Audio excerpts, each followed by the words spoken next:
Sivaya Nama, Thirukeezhkottur. Welcome back to our discussion on the 9th Tirumurai, 10th Thirupadikam and the 8th verse. The verse goes this way, Thirukeezhkottur. thannaga மழலை சீலம்போடு சாதங்கை தமருகம் திருவடி திருநீரு இந்நகை மழலை கங்கை கொங்கிதழி இளம்பொறை குழை வளர் இளமான் கிண்ணரம் முழவம் மழலையாழ் வீணை கழுவு கம்பலை செய்கேழ்கோட்டூர் மன்னவன் மணியம்பலத்துள் நின்றாடும் மைந்தன் என் மனத்துள் வைத்தனனே. திருச்சிற்றம்பலம்.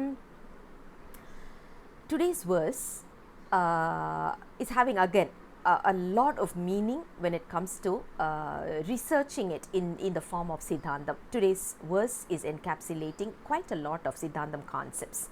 So what are those? When you look at Lord Shiva, he is nothing but, when we talk about Siddhantam, we know he is in the form of Nadam. Nadam means sound. When we talk about sound, that's the most important one for this world, and that is where the entire Omkaram started, which is basically the reason for this creation. So whatever we are able to see around us in the form of sound is all being placed in my heart by Lord Shiva. That is what verse number 8 is all about. If you look at it, what are the sources of light? And according to a older text called as Panjamarabu, they talk about the source of sound from 5 different varieties. One is based on metallic sound. So when we hit one metal against the other, we do get a little bit of a sound. That is what we are able to see in the form of anklets. When a lady wears an anklet, the sound is created based on metallic. And the next form of sound can be created with the help of air, which is what we are able to see as part of flute. And we also hear sound which is basically something like violin or guitar, which is based on strings. Those days we called it as yal.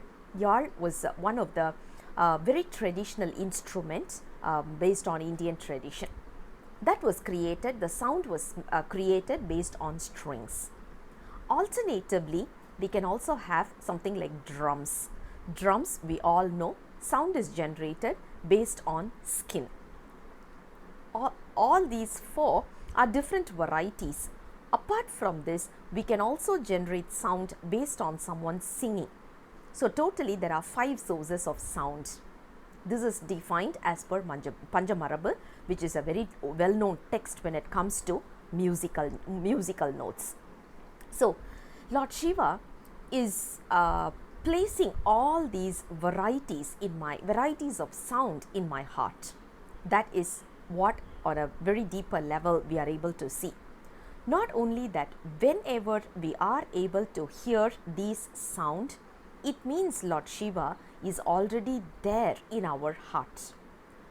The moment he comes into our heart, the first thing he is going to give us is Omkaram, which is basically the 5-letter syllable which is called as Sivaya Nama or Nama Sivaya. The 5-letter syllable is represented in the form of a flower called as Kondre.